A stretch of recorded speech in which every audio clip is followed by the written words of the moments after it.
大家好，这是我第一集的 podcast。我是一名3C 的 YouTuber， 很喜欢开箱，开箱种类蛮多的。最近刚过了3万订阅，然后刚好我在想说，我这3万订阅的 Q&A 要怎么样进行比较好？因为我的频道是没有在露脸，比较偏向是直接第一人称的产品开箱。那3万订阅，如果你只看我的手在那边晃来晃去，又蛮怪的。那我其实听海外的 YouTuber 做 podcast 已经听一阵子了，那我就想到，那我干脆就把这3万订阅跟这个 podcast 做成一起，掺成撒尿牛丸好了。所以说我就来做了一集 podcast， 然后第一期就是要来介绍我这3万订阅的 Q&A， 听起来超怪的，就第一集的 podcast 竟然是 YouTube 的3万订阅 Q&A， 感觉很不尊重 podcast 这个平台。反正 podcast 最近很夯嘛，所以我就来做一个来玩一下。那我每次洗澡大家也都会听个10分钟左右一集，所以说如果这一集做出来的流量还不错的话，我可能之后定期找个话题来聊聊。反正 podcast 不用画面嘛，那我可能还是会上个字幕。不过大家会希望我上字幕吗？还是就大家都想要直接用听的？如果有想要看字幕的，可以去我 YouTube 底下留言，要不然我看情况之后也可能会省掉上字幕这个部分了。好了，那我们这一集就是来做我这个 YouTube 频道的3万订阅 Q&A， 很爽。不过其实问题没有我想象中的多我应该会全部看到的问题都回答吧，就是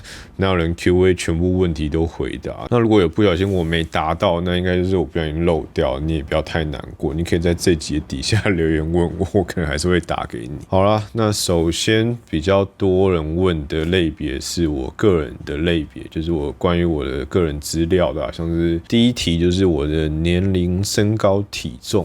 年龄的话是刚30，身高的话是175到180之间，然后体重的话是75到80之间，给你们一个范围啊。再来第二题，我是什么科系毕业的？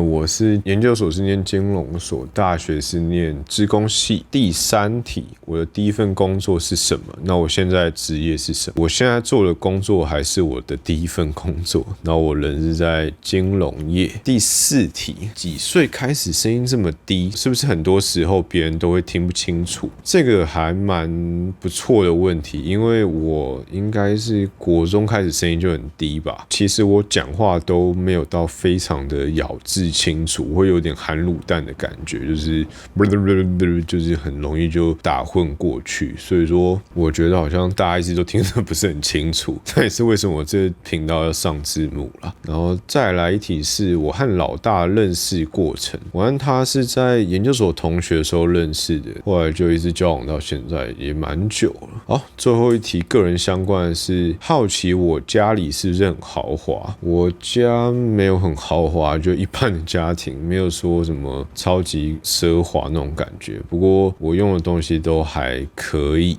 这样子。好，这是个人问题，终于回答完了，有一种被身家调查的感觉，不过也蛮有趣的就大家会想要了解我我也是觉得蛮好玩的。然后接下来是比较频道相关的，接下来第一题就是为什么叫做好放 have fun？ 这题问的非常的好，我一开始的频道名称不是这样取的，我记得我好像直接取 have fun 吧。我那时候会取 have fun 是因为我想要这频道是比较带给我娱乐性的，那我希望在做频道的时候是能够让我感觉到快乐的，我不会觉得说这是一件很有压力的事情。那大概到忘记哪一个订阅的时候，我就发现好像只取英文不太容易被人家记住，所以我就取了一个前面好放这个中文。但一定会有人觉得好放念起来跟 have fun 不太一样，大家会觉得好像浩那个好放那种感觉，但其实不太一样，因为我这个好放是因为我在开箱的时候很喜欢说好，然后再把东西放下来，所以我叫做好放。然后后面那个 have fun 是因为我希望记得做频道都是要比较有乐趣，所以说我才去 have fun。前后两个不是音译啦，只是就是有点像这样子。第二题，为什么想要做 YouTube？ 用什么入门？我那时候其实也没有说真的很想做，但是我那时候最主要一开始会做，应该是看了一个个人的频道叫 PH， 我很喜欢看他的频道，我也是他的忠实粉丝。那一开始我就发现说，哇，因为他的频道是用这种第一人称去拍摄的，那我那时候没有想过，哇，第一人称可以拍成这样，然后订阅数还有真的有起来，我觉得蛮有趣的。然后他那个频道他有讲到一个理念，就是他有在说，他觉得他其实不论是开箱食物或是开箱什么东西，他就是顺手拍摄这件事情，等于是他在开箱才是重点，那拍摄刚好就是顺手就拍了，然后上传给你们，然后你们刚好很喜欢这样子，所以我觉得很有趣，就是这个理念我觉得还蛮好玩的。那加上第一人称竟然做起来，我觉得很妙，所以我就开始拍我的开箱。那一开始用什么入门哦？我一开始用的机器应该是 Canon 的G7X 吧，那我记得它的对焦齿轮声音很大，然后那时候还不能外接麦克风，所以我用了一阵子之后我就把它卖掉了，然后我还有拍一部影片干掉它。不过后来他们做的都可以外接麦克风，所以对焦的齿轮马达声应该是不会被录进去，应该是好上蛮多了。好，下一题，我是全职 YouTuber 吗？不是，我现在也有正职，所以我其实拍片的时间都是半夜。那有时候拍呛了，就会发现我也是口误这样子。然后下一题是当初为什么想拍3C 开箱？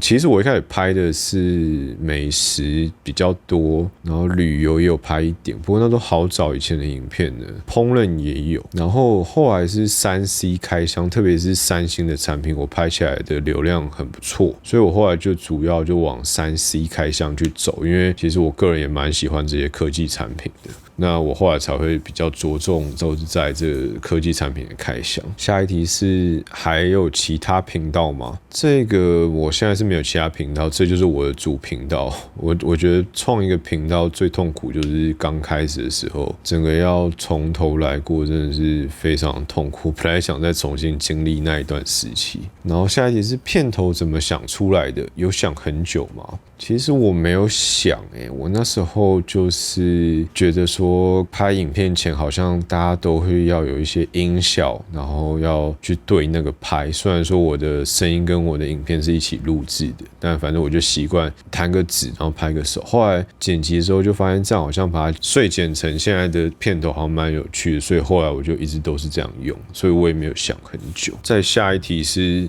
频道支出不会太大吗？是否觉得3C YouTuber 真的难做？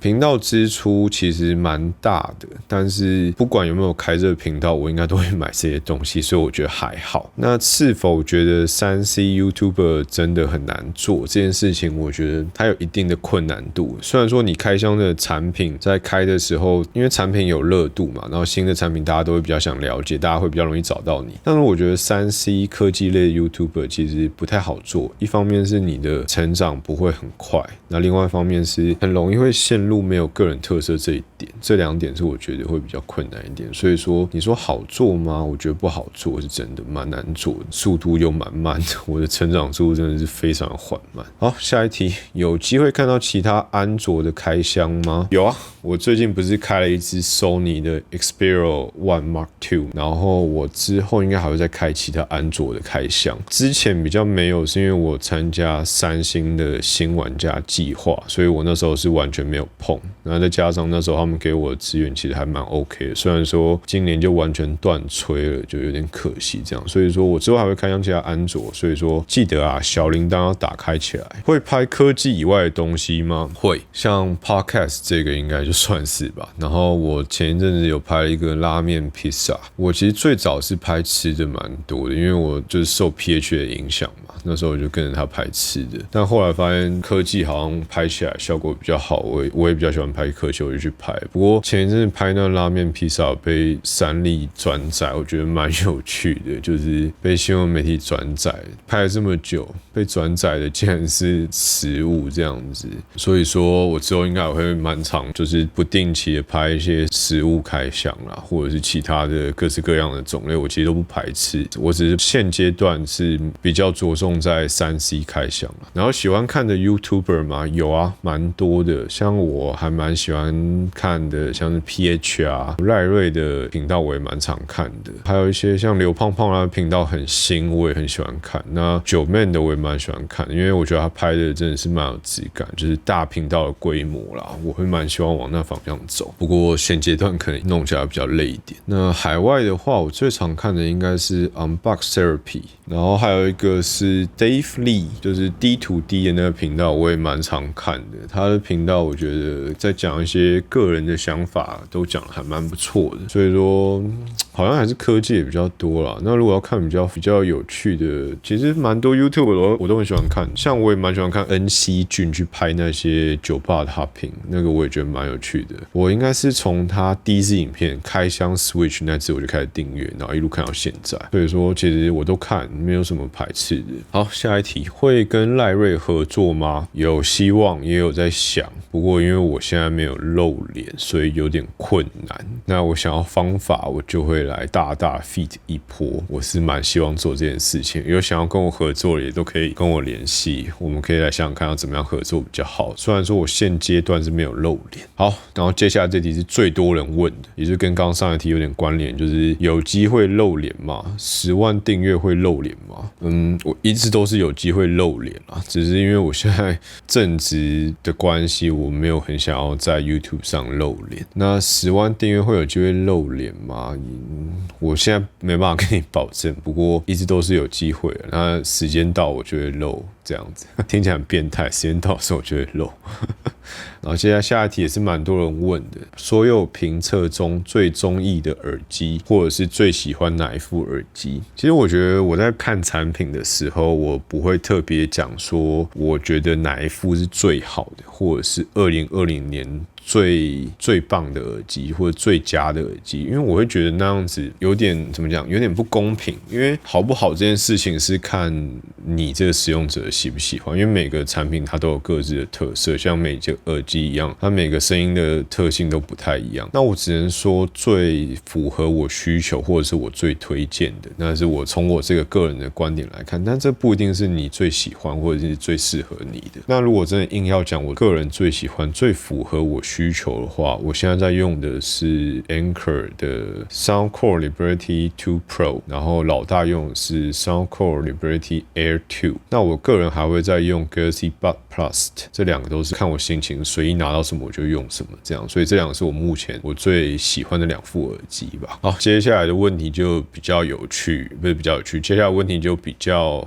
杂啦，然后比较没有一个主题性。像这题就是说振兴券怎么用，如果拿来买耳机会想买哪一个？我的振兴券已经全部被我吃光了。如果有在追踪我 Instagram 的话，就会发现我很喜欢吃东西，我基本上美食的餐厅我都蛮想要去吃的。那振兴券已经拿去吃信义微风上面的和牛吃掉了，所以说我已经吃掉了。那如果是拿来买耳机的话，会买哪一个哦？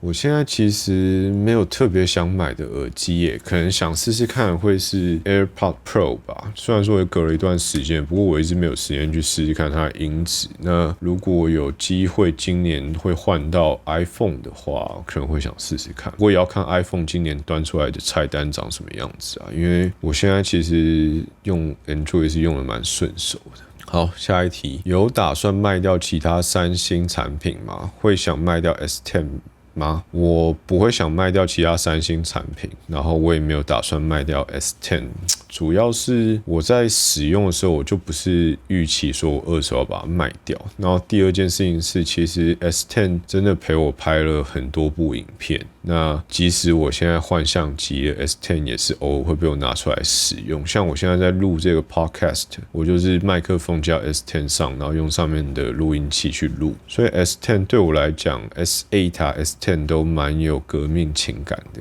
就不太会卖。我也有点舍不得啦，不知道大家会不会有那种，就是换了手机之后，你会就是有点像回忆存在那只手机的那种感觉。所以说这两个都是我放回忆的地方，所以我应该都不会卖。好，接下来3题都是比较跟产品有关的。会开箱 Soundcore Liberty Neo 吗？有机会的话会开，不过 so far 现在是没有任何计划。然后 Soundcore Liberty Air 2有底噪吗？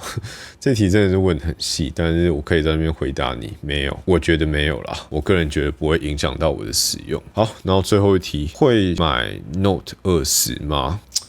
我其实一直都是 S 系列那一派的，那 Note 系列我其实没有真的一定要用到它的笔，那会不会买哦？这真的很难讲，因为现阶段三星已经不太借我手机的情况下，我要去拿到手机，好像也只能靠跟别人借，或者是拿来，或者是自己花钱买。自己花钱买，当然钱不是问题，只是就是觉得说我买了一个我不会用到的手机，这样好吗？或者是我买了要不要再二手把它卖掉？这样我其实真有在想，因为其实蛮多的频道的经营模式就是他都会去买，然后再二手把它卖掉，那中间的折价就当做租金送给他，其实也是 OK。那这部分我在想啦，不过最近的编程其实也蛮紧凑的，我的影片排程应该也都排到9月中了，所以说不一定。那我当然知道我的频道有一大部分的观众都是三星的粉丝，所以我还是会希望 Note 和 S 系列我都会开箱到，那我就想办法啦。不过会不会用买的，这